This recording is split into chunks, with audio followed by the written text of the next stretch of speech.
जी हाँ, एसवाईएल पर सुप्रीम सुनवाई। राम राम, इंडिया न्यूज हरियाणा देख रहे हैं आप। मैं हूं आपके साथ कीर्तिमान सिंह। दिल्ली से बड़ी खबर आपको बता दें, एसवाईएल मामले में आज अहम सुनवाई होगी सुप्रीम कोर्ट में। अहम सुनवाई होने वाली है। केंद्र सरकार सुप्रीम कोर्ट में रिपोर्ट रखेगी। हरियाणा पंजाब की रिपोर्ट रखी जाएगी। केंद्र ने हरियाणा पंजाब के साथ बैठक की थी और इस मामले में लगातार बैठकों का दौर चला। करीब 4 दौर कि बैठक के बाद बेनतीजा रही बैठक और अब जानकारी मिल रही है एसवाईएल मामले में अहम सुनवाई होने वाली है। केंद्र हरियाणा पंजाब के साथ बैठक की थी पहले, लेकिन बैठक बेनतीजा रही। तमाम बैठकें बेनतीजा रही। दिल्ली में एसवाईएल मामले में आज अहम सुनवाई होने वाली है सुप्रीम कोर्ट में। अहम सुनवाई, क्या कुछ सुप्रीम कोर्ट का रुख रहता है इस मामले में, देखना बहुत दिलचस्प होगा। दोनों राज्यों के भविष्य के सवाल से एसवाईएल के मुद्दे से जुड़े मामले में आज क्या कुछ सुप्रीम कोर्ट अहम सुनवाई में टिप्पणी करता है, फैसला लेता है, ये बहुत अहम देखना होगा। केंद्र ने हरियाणा पंजाब के साथ पहले बैठक की थी। इसमें 2 पार्टी और साथ ही साथ केंद्र बैठ करके इस मसले को, इस मुद्दे को सुलझाना चाहता था, लेकिन बैठक बेनतीजा रही। पंजाब अपनी बातों पर अड़ा रहा कि हमारे पास सरप्लस पानी नहीं है, इस वजह से हम हरियाणा को पानी नहीं दे सकते हैं। ऐसे में तमाम विरोध के बाद भी पंजाब के तरफ से इस मुद्दे पर अपना रवैया यहाँ पर वही दर्शाया गया।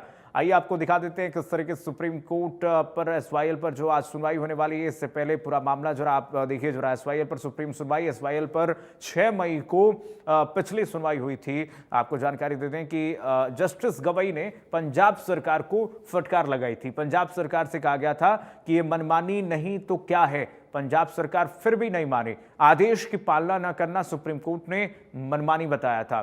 परियोजना से 3 राज्यों को मदद मिलनी चाहिए थी। सुप्रीम कोर्ट ने स्पष्ट कह दिया था कि सिर्फ होलसेल आपका अधिकार नहीं है इस पे। और जस्टिस गवई ने पंजाब सरकार को इसी बात को लेकर के फटकार लगाई थी। उन्होंने कहा था कि ये मनमानी नहीं तो क्या है और 3 राज्य इससे लाभान्वित होने चाहिए, सिर्फ पंजाब का अधिकार इस पे नहीं है। और उसके बाद नहर बनाने के लिए भी बातें कही गई थी, लेकिन इस पर जो है पंजाब सरकार ने अपना रवैया वही रखा और स्थिति वही ढाक के 3 पात रही। जस्टिस गवई ने पंजाब सरकार को इस मामले में कड़ी फटकार लगाते हुए कहा था कि यह बिल्कुल मनमानी रवैया है और इस रवैये को छोड़ना चाहिए पंजाब सरकार को। आदेश की पालना न करना सुप्रीम कोर्ट ने मनमानी बताया था। पूरी तरीके से एसवाईएल मुद्दे पर पंजाब अपनी बातों पर अड़ा रहा। तमाम उनके विधानसभा में भी मुद्दा गूंजा। एसवाईएल 212 किलोमीटर लंबी नहर है। जरा जानिए ताजा स्थिति, क्या अपडेट है अभी एसवाईएल को लेकर के। एसवाईएल जो है 212 किलोमीटर लंबी नहर है। हरियाणा का 92 किलोमीटर हिस्सा बन चुका है। इसमें एसवाईएल में 92 किलोमीटर हिस्सा जो है हरियाणा ने पहले बना लिया है। पंजाब के हिस्से का निर्माण अधूरा है और इसी को लेकर के विवाद भी बना और सुप्रीम कोर्ट ने पंजाब को कहा कि अपना अधूरा निर्माण करवाएं। पंजाब की तरफ 122 किलोमीटर लंबी नहर है और इसको लेकर के जब पंजाब सरकार से कहा गया सुप्रीम कोर्ट की तरफ से, तो पंजाब सरकार ने इसको मानने से इनकार कर दिया। एसवाईएल 212 किलोमीटर लंबी नहर में हरियाणा की तरफ से तो बना लिया गया है, 92 किलोमीटर हिस्सा बन चुका है, लेकिन पंजाब की तरफ से अधूरा है अभी।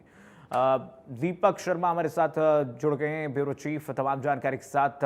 दीपक, देखिए आज इस मामले में अहम सुनवाई होने वाली है, क्या कुछ अपडेट, क्या कुछ जानकारी अभी इस मामले में, दीपक?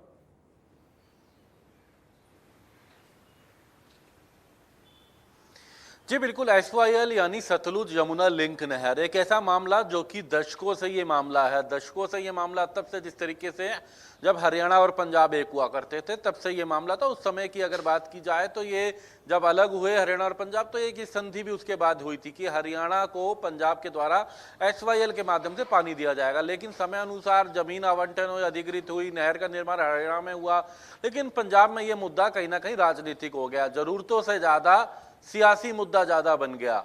और यही कारण है कि कई लंबे समय तक ये मामला पहले आपसी कहीं ना कहीं वार्ताएं, फिर सुप्रीम कोर्ट ने हरियाणा के पक्ष में फैसला दिया, लेकिन जब उसकी भी पालना नहीं हुई तो फिर ये सुप्रीम कोर्ट में मामला गया। और ऐसे में अब केंद्र सरकार को, क्योंकि सुप्रीम कोर्ट के द्वारा केंद्र सरकार को यह कहा गया था इस मामले में दोनों ही राज्यों से बात करके रिपोर्ट तैयार की जाए, और बाकायदा केंद्र सरकार की तरफ से, जल शक्ति मंत्रालय की तरफ से हरियाणा और पंजाब दोनों ही राज्यों के मुख्यमंत्रियों के साथ चर्चा की गई थी। हालांकि हरियाणा की तरफ से बार बार ये कहा गया कि जो करार हुआ था उस अनुसार नहर का निर्माण होना चाहिए, ये बार बार कहा गया, लेकिन पंजाब की तरफ से नई बातें रखी गई। कभी इंडस ट्रीटी की बात की गई जो पाकिस्तान का पानी रोका गया है, कभी अन्य बात की गई, लेकिन कुल मिलाकर के SYL को लेकर के कोई जवाब नहीं दिया गया। भगवंत मान ने कहा कि अब SYL नहीं YSL पे बात करनी चाहिए, यानी कि यमुना से सतलुज में पानी जाना चाहिए, हरियाणा पंजाब को पानी दे, वो अलग बातें करते नजर आए। लेकिन तमाम इन बातों के बाद अब आखिरकार केंद्र सरकार को अपनी रिपोर्ट तैयार करनी है। रिपोर्ट तैयार करनी है कि दोनों राज्यों की जरूरतें क्या है, दोनों राज्यों में फिलहाल क्या रास्ता है, क्या दोनों राज्य अपनी अपनी बात रख रहे हैं और इसमें क्या समाधान हो सकता है। ये एक बाकायदा रिपोर्ट बनाई है केंद्र सरकार की तरफ से जो सुप्रीम कोर्ट के समक्ष रखी जानी है और उसके ऊपर सुप्रीम कोर्ट में सुनवाई होगी। दोनों ही राज्य सरकारों का, चाहे वो हरियाणा की बात की जाए वो पंजाब की बात की जाए, दोनों ही राज्यों के मुख्यमंत्रियों ने भी कहा था कि मजबूत पैरवी रखेंगे, तथ्यों के अनुसार पैरवी रखेंगे। और आज के दिन का इंतजार था जब SYL को लेकर के सुप्रीम कोर्ट में ये सुनवाई होनी है। यूं तो ये लंबा दशकों का मामला कोर्ट में चलता आ रहा है, लेकिन वास्तविकता में ये मामला पंजाब के अंदर जरूरतों का नहीं सियासत का मुद्दा बन चुका है। पंजाब में इसी मुद्दे पर राजनीति होती है और ऐसे में यही कारण है कि जितनी भी सरकारें आई, चाहे मौजूदा आम आदमी पार्टी की बात करें, उससे पहले हम कांग्रेस की बात करें या फिर कभी अकाली की बात करें, तमाम सरकारों ने केवल SYL का विरोध ही करा है। अपनी तरफ से क्या बेहतर कर सकते हैं उस करार के विरोध में यही दिखाने का प्रयास करा है, क्योंकि वो सियासी मुद्दा। लेकिन इन बातों के बीच अब मामला कोर्ट में है और सुप्रीम कोर्ट के सामने आज केंद्र सरकार के द्वारा रिपोर्ट रखी जानी है, जिसके बाद दोनों ही राज्यों के पक्ष भी सुना जाएगा और उसके बाद सुप्रीम कोर्ट अपनी अगली सुनवाई करेगा। जी लेकिन दीपक, इस मामले को क्यों राजनीतिक टूल दिया जा रहा है? किस तरीके से पंजाब में इस मामले को राजनीतिक क्यों दिया जा रहा है टूल? जिस तरीके से हमने देखा कि सुप्रीम कोर्ट ने भी स्पष्ट तौर पर फटकारा है पंजाब को कि ये मनमानी रवैया नहीं है तो और क्या है, आपको आपका अधूरा निर्माण पूरा करना चाहिए।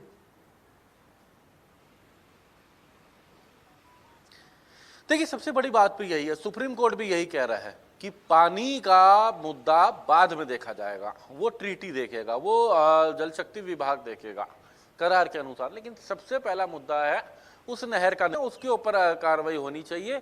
यही कारण है कि पंजाब कहीं ना कहीं अड़ियल रवैये पे है और पंजाब का कहना है कि उनके पास पानी नहीं है, वो पानी नहीं है इसलिए पानी नहीं दे सकते। भगवंत मान ने 2 बैठकों में अलग तरीका अपनाया। उन्होंने कहा कि इंडस सिटी का जो पानी है, जो कि राबी के माध्यम से, जिस तरीके से अगर बात करें जो पाकिस्तान में जाया करता था, वो पानी रोका है। अगर वो पानी पंजाब को दे दिया जाता है तो वो पानी वो हरियाणा को दे सकते हैं। उनका कहना है कि SYL पे 2 से 3 MF की लड़ाई हो रही है और ये 23 MF पानी है जो कि इंडस सिटी का है। लेकिन वास्तविकता ये है, इंडस सिटी का पानी वो एक अंतर्राष्ट्रीय मुद्दा है, वो भारत और पाकिस्तान के मुद्दे का बीच के बात है, लेकिन ये SYL का मुद्दा देश का आंतरिक मुद्दा, 2 राज्यों के बीच की बात है। और ना केवल 2 राज्य, बल्कि जब पंजाब हरियाणा को पानी देगा तो ये पानी उत्तर प्रदेश को भी मिलेगा, दिल्ली को भी मिलेगा और राजस्थान तक इसका फायदा होगा। तो दोनों ही पहलू अलग है, लेकिन पंजाब अपने अड़ियल रवैया और कहीं ना कहीं अलग ही मुद्दे पे बात करता इस मामले पे अब तक नजर आया है। जी लेकिन दीपक, अगर हम वर्तमान परिस्थिति को देखें तो क्या लगता है कि हरियाणा का पक्ष तो इस वक्त मजबूती से रखा जा रहा है, जो भी परेशानी आ रही है पंजाब की तरफ से हो रही है, अड़ियल रवैया अपनाने की बात हो, नहर निर्माण का अधूरा कार्य अभी ठप करने की बात हो, या फिर अपने बॉडीगार्ड्स को लगा वहाँ पे अपने पुलिस को लगा देना SYL पर, तो ये इस तरीके की तमाम जो गतिविधियां की जा रही पंजाब की तरफ से, ये खिलाफ में जाएंगी, पंजाब के खिलाफ जाएगी सुप्रीम कोर्ट के फैसले में।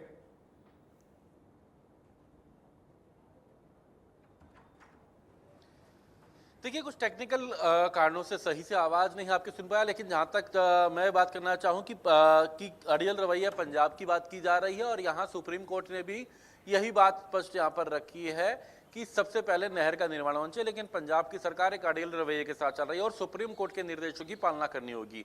यूं तो सुप्रीम कोर्ट पहले भी हरियाणा के हक में, यानी कि वो फैसला करार के हक में था, उसे हरियाणा का हक भी कहा जा सकता है कि जो करार हुआ था उसके हक में फैसला सुना चुका था कि नहर का निर्माण हो।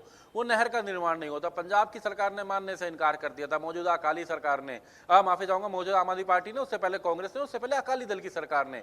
तो आम आदमी पार्टी की जो सरकार है उसने इस फैसले को मानने से इनकार कर दिया था। उससे पहले कांग्रेस में चाहे चरणजीत चन्नी हो, उससे पहले कैप्टन अमरिंदर मुख्यमंत्री रहे, उससे पहले क्योंकि अकाली दल की सरकार थी तो बादल मुख्यमंत्री थे, तमाम सरकारों ने अपना जो है इस फैसले को मानने से इनकार करा था। और भले ही राजनीतिक मुद्दा भी बना हो, लेकिन ऐसा वक्त भी था कि जब हरियाणा में भी कांग्रेस की सरकार थी, और पंजाब में भी कांग्रेस की सरकार थी, केंद्र में भी कांग्रेस यानी यूपी की सरकार थी, तब भी इस मामले पे कोई हल नहीं निकला।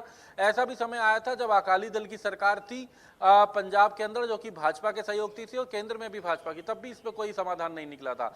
यानी ये मुद्दा राजनीतिक ही रह गया था और सुप्रीम कोर्ट इस पे सख्त निर्णय ले चुका है कि इसमें पालना तो करनी होगी, नहर का निर्माण तो करना होगा, कोर्ट की अवमानना नहीं की जा सकती। और इसी को लेकर के केंद्र सरकार को यह कहा गया है कि दोनों ही राज्यों से बात करे, दोनों ही राज्यों का पक्ष जाने, दोनों राज्यों से समाधान करे कि आखिर इसमें क्या समाधान हो सकता है। जी बिल्कुल दीपक, देखिए हरियाणा की तरफ से लगातार ये कहा जा रहा है, मुख्यमंत्री नायब सैनी ने कहा कि देखिए हम तो बातचीत करने के लिए तैयार हैं, बातचीत का दौर शुरू हो, लेकिन